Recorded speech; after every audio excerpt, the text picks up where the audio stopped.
Hey, check this out, boys. Check this out, baby. You locked in for another episode of Really Speaking the Podcast. And right now, I got the one, the only Sharbliss. What's going on with you? What's up? How are you doing? Man, I'm good, man. It's been a long time. We ain't talked in a minute. Happy New Year's. How you Happy New feeling? Year. I'm feeling really good, positive, on a great start to the new year. That's what's up. So for those of my people that really don't know you, you was you was an exotic dancer. Yeah, for almost maybe 5 or 6 years. 5 or 6 years. hmm So let me ask you this. I always be curious. What was your reasoning for getting into the nightlife? Reason to get into the nightlife was somebody introduced me to it. And they let me know that this is a great way to make money, easy way. You don't have to do a lot to get it. And it was self-explanatory. You just go in, you feel the atmosphere, you feel the vibes, and you get your money and get out. So when you said somebody introduced you to it, was that a man or a woman? It was a man and a woman. It first started in Chicago. I started at Club O, very well known on the south side of Chicago, Harvey. And then I also started at Club, trying to think of the name of it off the top of my head.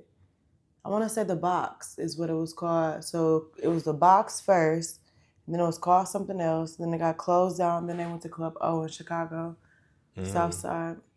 So let me ask you this: we see a lot of movies. One of the most famous movies for strip club life in our generation was Players Club. hmm And remembering Diamond first day in the club, how could you relate to that, or you couldn't relate to that at all? How was your first day in the club? Was it similar?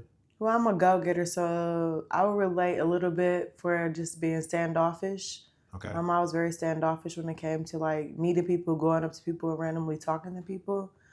I had to feel the environment before I actually started moving around the club. I actually talked to probably older people just because it felt more comfortable than talking to my peers. So that was probably the biggest thing that I say is different. I wouldn't go up to a lot of younger people because they would know me. Or they'd be like, "Why you in here?" But yeah, that'll be mostly it. Okay, so that's what's up. So like being in the stripper life, like on a if you was to compare your slowest night versus your best night, how much money would you say you made? My slowest night would be like a $700 night. That means I'm not working that hard. I'm not talking to everybody in the room. I'm just doing my stage set and probably just sitting down and doing table dances here and there.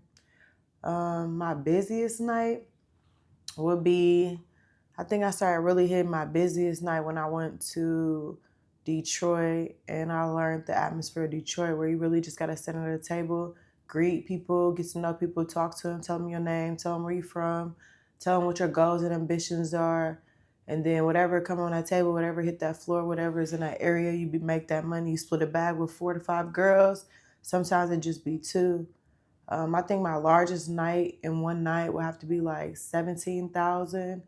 I think one of my larger nights, I was in Magic City and I got like 50 G's. So it was amongst 5 girls. So you divvy that down to how much you'd say, like 10 G's a girl? 10 G's a girl? Roughly like 12, Yeah. 12, 12, 5. When they take off the tipper fee, then they take off the house fee. Yeah, it might average out to that. But normally it would be they'll make sure we at least get 10 G's per girl. For Hmm. sure. Mm-hmm. So like I see you said that you 4 or 5 girls used to have to split money. And I noticed that in the culture of stripping, they had this term, it's called roaching. You familiar with that? I'm definitely familiar with roaching. Explain to the audience what is roaching. Roaching is when a girl gets down and she starts just scooping up all the money or taking collective few from other places. I was caught a couple times roaching, but it was roaching to keep the money in my section. So technically, it wouldn't be considered roaching, but roaching would be like a girl just coming in trying to get in on a bag that's already in place. And when they do that, they're basically making their own little pile. So that's roaching. But more than likely, if you hear about me and know about me, I was getting money a lot by myself, or I'll have like 2 or 3 girls with me in a section because I was a skinnier girl. Now I'm a little bit thicker, but when I first started, I was real skinny, so I had like a gang of girls I would make money with. So yeah, I always look at girls that worked in the strip club as like how you how your body is shaped and how your conversation is actually determine your clientele. So if you was to say, what was your biggest clientele by race and by their relationship status, what would you say? My biggest clientele was majority the go-getters, the go-boys, the back in the day we called them the I can't think of the word. I want to say either they were, I want to say drug dealers. Oh man, I can't think of the word right now. But I would go for the younger guys that was in the like 20s to maybe 33. So they a little bit younger than me, but not my age. I can't think what they called, but scammers. That's what it was called in Detroit back then. Scammers. Them the dudes that come and spend 4 or 5 thousand on a Tuesday, like easily with no strings attached, no nothing. See, a lot of the money tied to strings attached. So some of the girls that dance in certain sections have strings attached. They throw this money on you. You gotta leave with them and come with them and do stuff with them after the club. Mm-hmm. Other people would throw money and would be no strings attached. So I drew towards those tables because I wasn't trying to stay up to 5, 6 in the morning to do after sets with motherfuckers. Like it just wasn't happening. Okay. Yeah, because I you know, like sometimes, like you say, like you have now, you came up in the scammer era. When I was in a club, it was more like the white people, like the white dude who had the button up and the Docker jeans. He didn't look like he had money because you know white people dress different, and They also like, casual. Mm-hmm. and it'd be like you could just have a conversation with them about politics, football, and you end up in the champagne room for 2 hours just talking about their life. It's a thing that's going on in the strip club that they said that it'd be a lot of married men in there. That's very true. Have you ever dealt with a married man? Mm-hmm. When I lived in Vegas, the type of club you talking about was like Spearmint Rhino. In Detroit, you have Legends. Spearmint Rhino in Vegas was a club that I went to, and it wasn't real. You didn't get real money. You got like monopoly money. So those white, high class, upper echelon type of males, they'll give you like 5 G's, but the club will take a percentage off of it. But they'll give you it in monopoly money. So at the end of the night, all your money will calculate. But when they take it to the champagne room, you'll do a private dance. There will be tons of cameras in there, so you can do nothing crazy in there. And then they'll pay you a portion of your money. So you'll get a portion like 2,500 that night, and then the end of the week they'll cut you like write you a check. So you'll get a W-2. So it was a lot of clubs that had different little outlets to making money. Like Magic City, you'll get money. You'll get your money at the end of the night, but then you'll also get a check for a W-2 so you can file taxes. Mm-hmm. So the more money you make, the more you can claim on your taxes to help people get houses, to help people start Fortune 500 businesses. It was just a lot of different clubs had a lot of different rules, and you have to follow all the rules. And if you didn't follow the rules, that would like siphon you to getting banned. That would siphon you to getting. I think the most club I made the most money at in Detroit was like Truth and Ace of Spades. Pantheon was a good club, but it was a hoe club. You had to do a lot of tricking in there. So that was like a trick club. Like they're still open to this day known for tricking.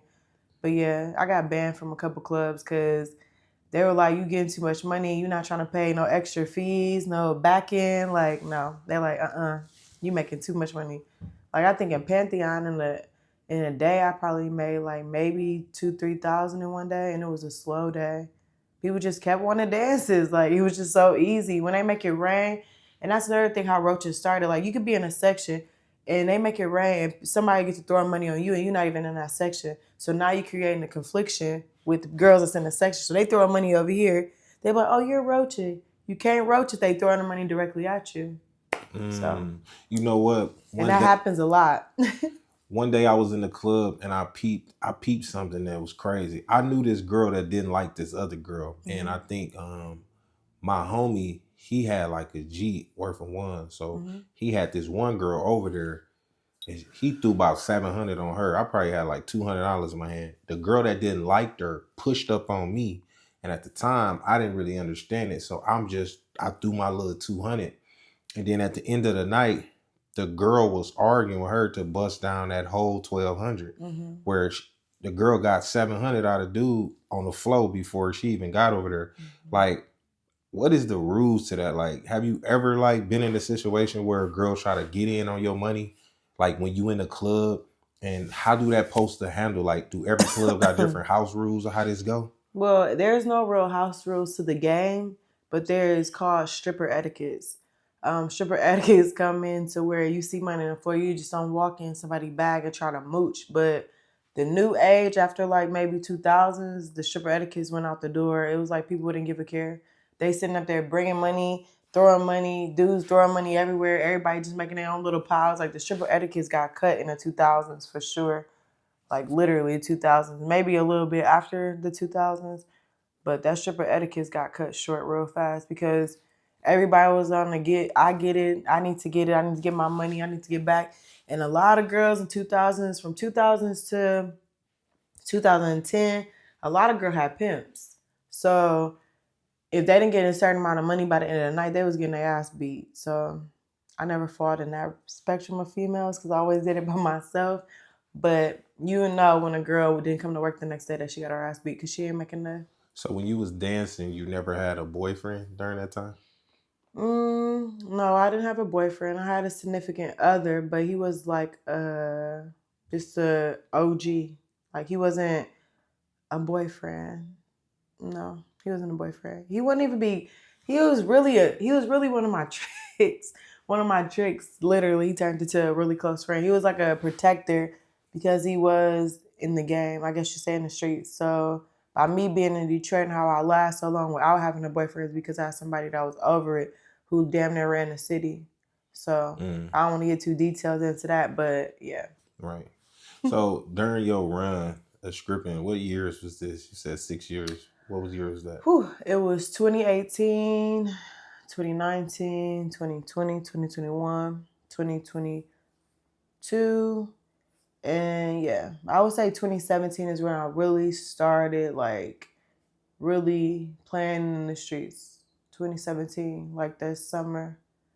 Because I always did what I do now, but I didn't do it as heavy as I do it now as far as like in healthcare.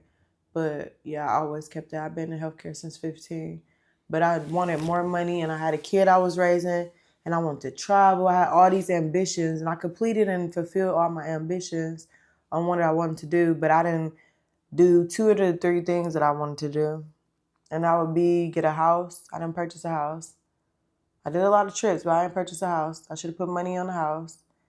But I always had a roof over my head and I didn't buy my dream car. Those are the only two things I did. Other than that, I did everything I wanted to do. Mm. Let me ask you this. What's the most money a man offered you to fuck? The most money a man ever offered me to fuck. Are we being realistic or are we being like he just trying to talk and trying to get my attention? Let's do both. Okay, realistically, I would say 15,000. Okay. Just to trying to be like, yeah, I'll give you something just to be giving you something. The baby. Everybody know the baby, right? Yeah. He came in the no, I take that back. Not the baby. I'm sorry. Respect on your name. Kodak Black. He tried. He wanted me to be one of his baby mamas before he had all them baby mamas. I would have been baby mama number 3. He came to Detroit, offered me 5 G's, and I told him no. I said that's not good enough. That was a realistic scenario. But yeah. And this was like pre his drug addiction before he was like, because he on meth. It was on right. drugs Like now bad. he's on real heavy drugs now, but it was like in 2018. Okay. So he had a girl from Detroit that he already was dating, and then he had came there and blew like I don't want to say 7 or 10,000, and we were upstairs counting it on the floor, and he walked up to me. He was like, "I want you." He was like, "Forget all this, come with me. I'll give you 5,000." Everybody looked at me like, "Girl, you better go." I'm like, "Hell no," because I know where I know a little bit of his background type stuff from the Florida and where he come from. Like I wasn't going. Kodak Black offered you 5 G's and say he wants you to be his baby mama. No, he just wanted to fuck. He said eventually you'll be my baby mama. And he was taking bitches down to where he was making sure like his goal was to put seeds in females. Like that was his go-to for a long run. Like to make babies. Like that was his go-to. Damn, that's crazy. So in your time is just like doing your thing. Like what's the most money you ever gave a nigga at once? The most money? I was engaged 3 times. I think the most money I gave my fiance when I lived in Vegas was like 70,000 cash. And then I went to Louis Vuitton, bought some Louis Vuitton shoes. I got videos of this too. Bought Louis Vuitton shoes. I think a Louis Vuitton jacket. It was for Valentine's Day, believe it or not. And he had bought the house. We had just moved into the house. It was a house with a pool in the backyard, jacuzzi. And yeah, 70,000. But that was just some money I just had sitting around. You always gotta have money sitting around for a rainy day. Facts. What was it? So you just gave it to him just to give it to him? It wasn't he It asked was you an for it? investment. It was The an investment. investment was for him to pay half of the house off. Mm-hmm. And he was a sports bettor, so it didn't end well. Yeah. It went into sports betting, so that was Mm. money given and money lost. Wow. That So, was my house money and my car money for sure. But it wasn't all my money. damn, 70,000. Damn, these niggas waiting on the bitch tax check. You giving that nigga 70,000. Yeah, that's when I was in the game. Like, you gotta think about it. Like, I'm about to be 37. I told my age, yes, I did. I started late dancing. I started at like 26, 27. I started really late. Like, a lot of girls was in that mug since they was 18. You know what I mean? Mm-hmm. I had a real foundation. I chose to do it, like to get my feet wet. A lot of females had to do it. That was the way they lived. That was the way they survived. I just did it because I just wanted to see what it was like, to get a feel for it. I didn't grow up like that. So by me doing that, it showed me a lot of different things. I met a lot of different people. Like, I had still major connections in different places all over the world. Like, I just got back from Thailand last year, June. Like, I got people out there, like Tokyo this year. Like, I have a lot of connections. I just use my connections wisely because it's not always about the money you make. It's about the networking environment you put yourself in. Because if you don't have money and you're able to get back in them doors, money will always present itself. So my goal when I dance to always get the connections and never lose real connections that can help you level up. Mm. So, yeah. So was it hard though, like when you was dancing cause you know how it go. A lot of the bitches who is not as beautiful as you, who don't have the type of conversation you got to get money out of nigga, like they kind of water down the market, like selling their pussy for cheap. Mm-hmm. So like, did that frustrate you when dudes used to come at you with this little cheap ass shit? Like, I got 200, I got 150, because all these other bitches that's pretty as you or prettier than you, they just taking whatever because they had a slow night. Well, it's always about getting how you live. I never judged a female about if she sold pussy or if she didn't. It's all about getting how you live. If she had bills to take care of, she had kids to take care of, if she had to go sell that motherfucker, go sell it. Like, there's no judgment. When you come into that game, it's no judgment. Because there's girls I know that are RNs that used to dance. Like, it's girls I know that are doctors that used to dance. It's Fortune 500 females that I know are millionaires that used to dance.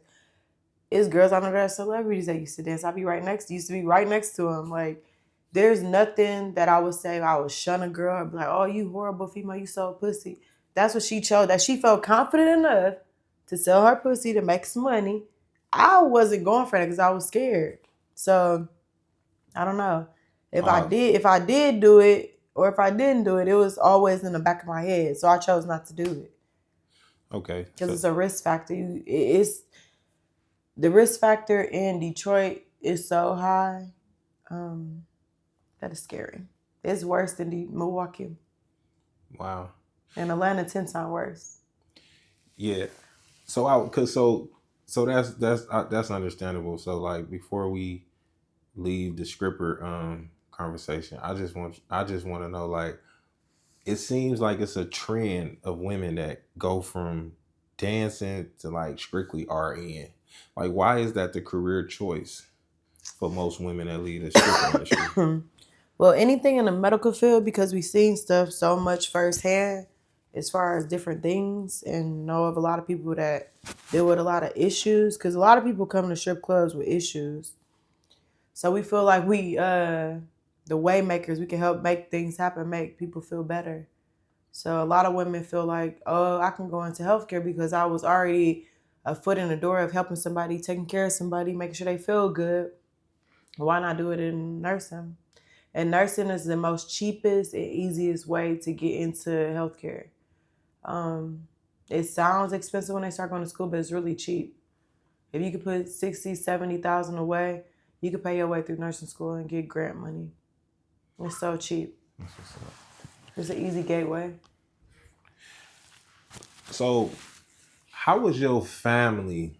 How was they receptive to you being in the dancing industry? Since you say you jumped in it so late, Super like late. how was your mother, your father, your sisters, your cousins? Like what? Because the reason I asked that because I hear a lot of women, they always talking about like I used to, I threw stripper parties Mhm. for the last 5-6 years, so I know I've been in the industry for a little bit, and I watched a lot of girls that like couldn't really promote on their page. They like my mama watching. I'm like block her. So like what was some of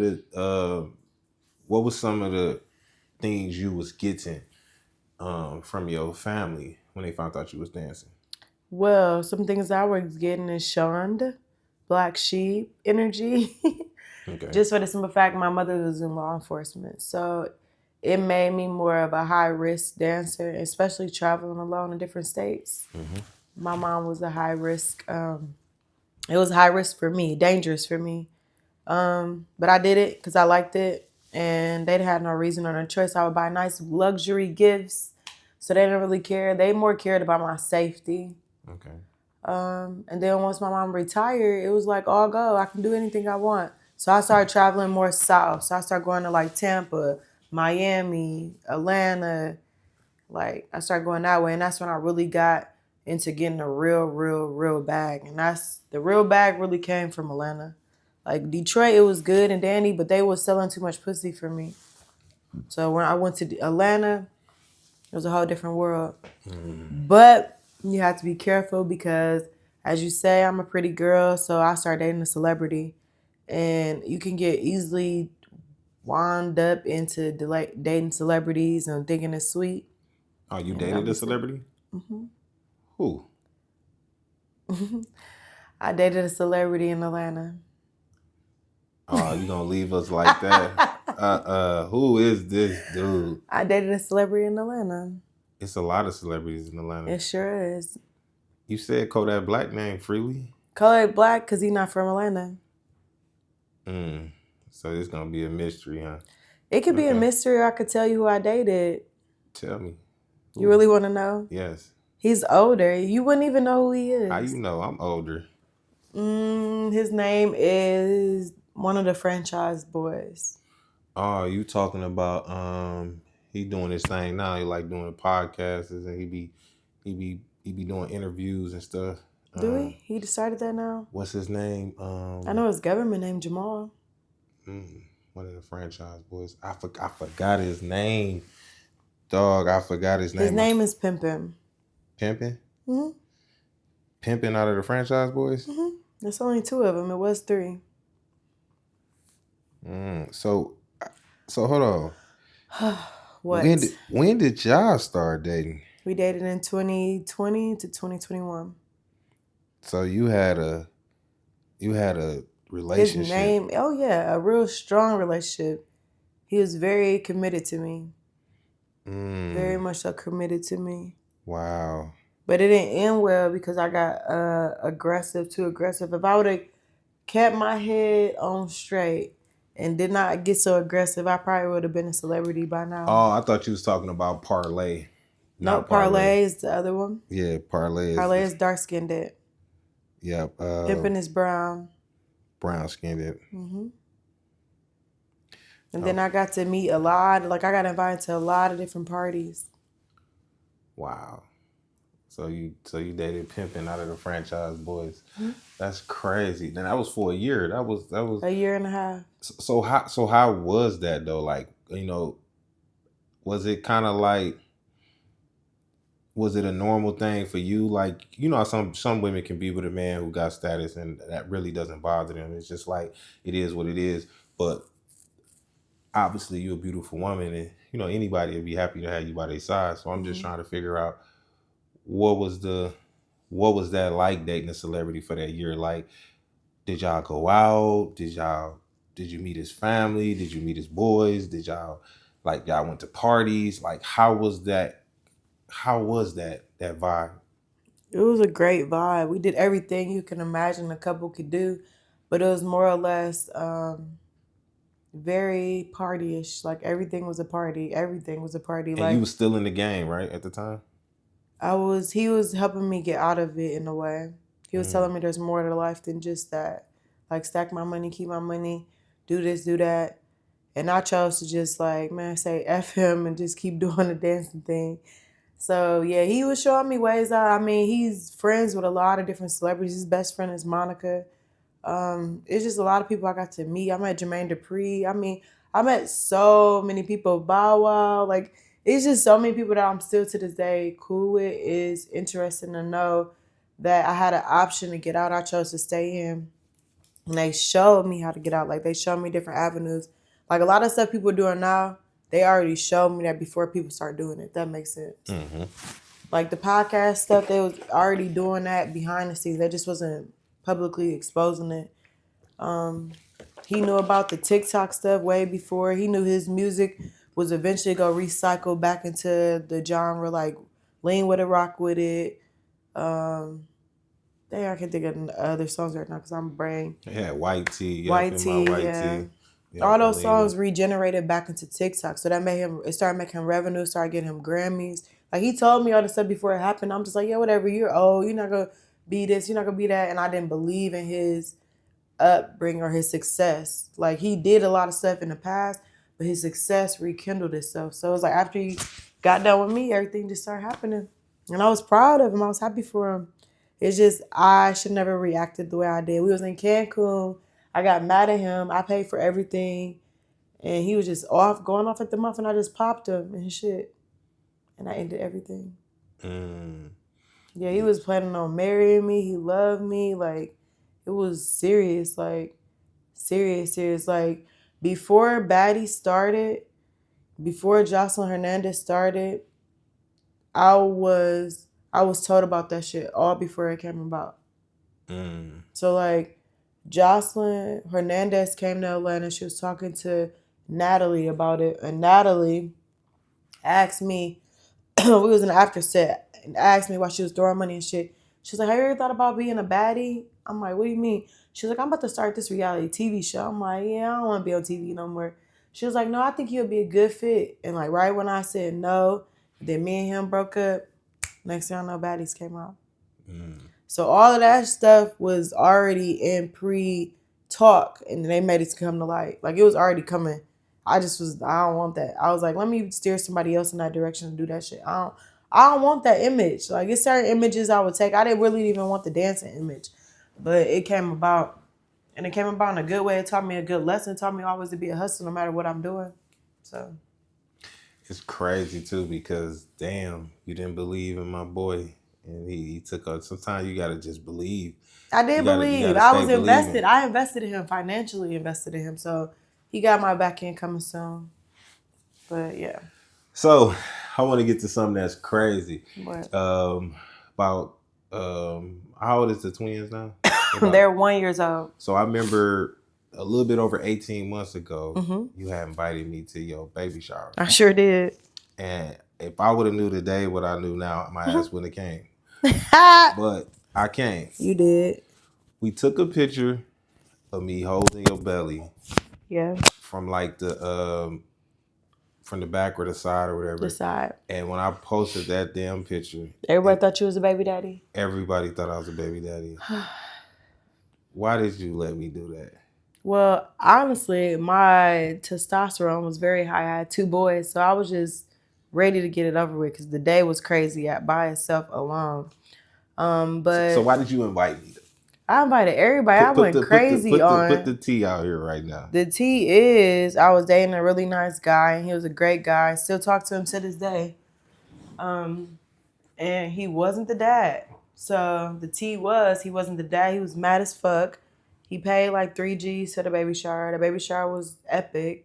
Everybody tried to reduplicate the baby shower in their own matter. Even to today, people try to redo that shit, the teddy bear theme.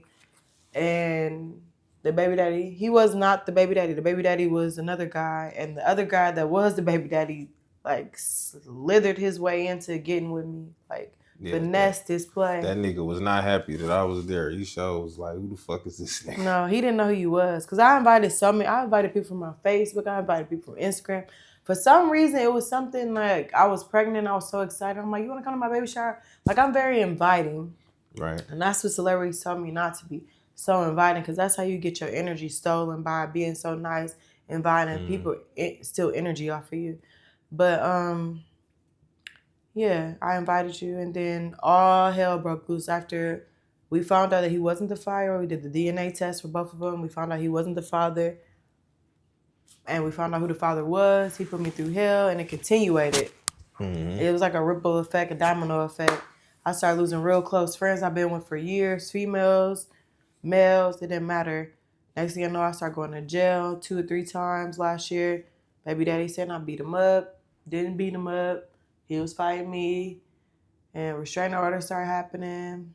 Next thing you know, we to this year, same shit, different day. Kid's older.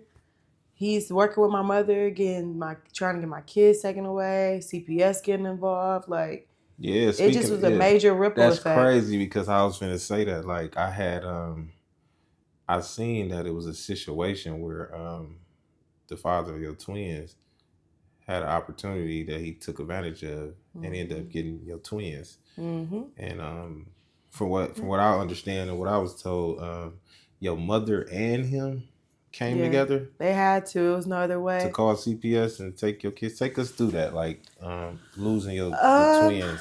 I wouldn't say necessarily losing them. It's temporary for right now, but it will be in retrospect now, as of today's date, which is February 10th. They're now 14 months old. They are now considered temporary his prized possession, like for him to take care of and do everything for. The state is very big on Wisconsin, real big on protection for the kids. They don't care about who did what, where, when. Long as one child is harmed, every child in the household get taken. So it's just devastating because it had nothing to do with my twins. It had something to do with my 15-year-old. My 15-year-old, I think I let her see too much growing up. She seen everything. She didn't necessarily see me dancing, but she knew of me dancing. She knew of celebrities I've known. She's been around celebrities. Like when you expose your kids a little bit too much, it kind of like scares them a little bit. But yeah, the twins are with their dad currently, and it's just like it's so much that can be said to him because he's a narcissist. So when you're dealing with a narcissist, they tend to try to make it seem like you're the problem, when really in actuality they're the problem. He wants me and I don't want him. So it's that type of scenario. So the narcissistic behaviors come out very frequently, and it came out to the point where he won. He thought he won a battle, but actual reality, I won because yes, I love my sons. Yes, I love my daughter. But now I can actually really think about myself and think about all the stuff I want to do. Like I went to school last year. I got credentials in certain things. Like I don't really have to bow down to nobody right now because Yeah. he has them. You know. So if I know you can't get too deep into it, but like, what was alleged?